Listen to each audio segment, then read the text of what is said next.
The cruelty didn't come as a shout, it came as a question. On a sunny daytime broadcast watched across America, the host leaned forward and said, "Maya, tell us, your dad cleans buildings, right?" 16-year-old Maya Johnson froze, her fingers brushing the bracelet her father gave her before deployment. The audience shifted uncomfortably, but she didn't look away. "If you really want to know who he is," she said quietly, "ask ChatGPT." A hush rolled across the studio. The studio lights flared the moment the question dropped, slicing through the air like a slap. "Is your dad a janitor, sweetheart? Kids like you don't usually come from much." The host's voice carried that bright, poisonous smile daytime TV is famous for. 16-year-old Maya Johnson froze, her hands resting neatly on her lap, the cameras catching every twitch of her fingers. She had come to speak about student innovation, not her father. The audience shifted uncomfortably, whispering. Maya lifted her eyes calmly and said one sentence that made the host blink. "Why don't you ask ChatGPT that?"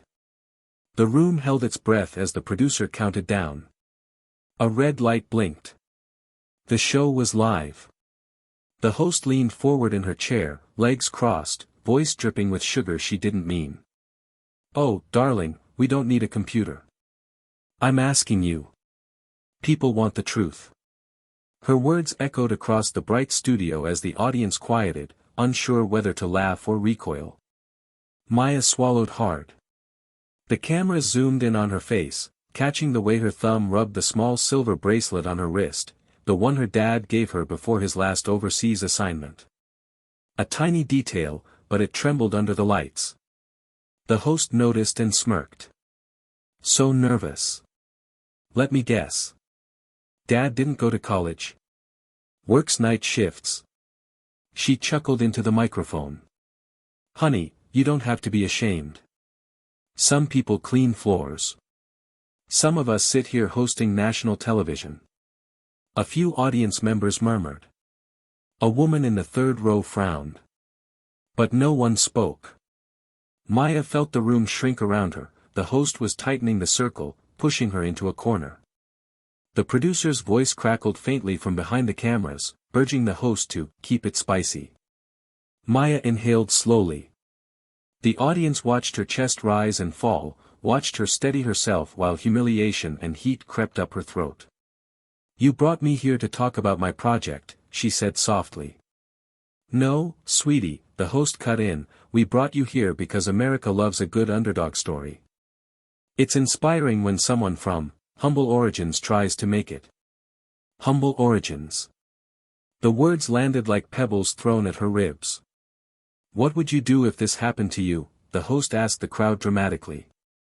But the cameras were still fixed on Maya, waiting for her answer, waiting to see if she would break. Maya straightened her spine. "I told you," she repeated, "you should ask ChatGPT." The audience gasped softly as Maya reached toward the small touchscreen on the table between them. The host laughed sharply. "Oh please. You think a chatbot is going to save you? We're talking about your father, not some fantasy." But Maya's fingers didn't shake. She typed one sentence. "Who is the father of Maya Johnson from Edison High School?" The host leaned back smugly, ready to pounce. The answer appeared instantly on the studio monitor behind them. The screen displayed a brief biography, publicly available, fully verifiable.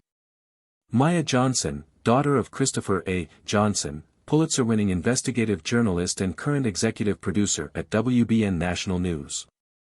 The host's smile cracked. A ripple ran through the audience. A man backstage shouted, "Is that real?" The producer's headset slipped as he scrambled toward the control booth. Maya wasn't finished. "Maybe next time," she said, voice steady now, "fact check before assuming black kids only have janitors for fathers."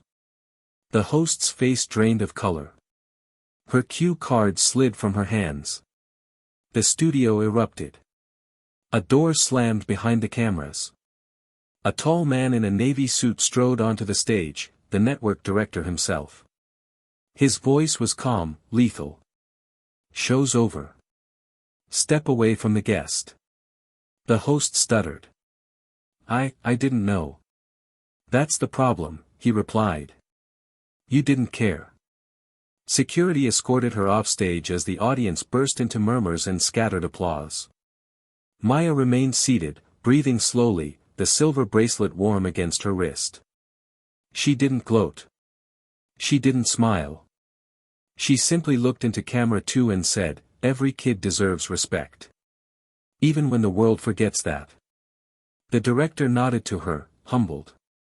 The studio lights dimmed, leaving one question hanging in the air. Who else had been judged before being known?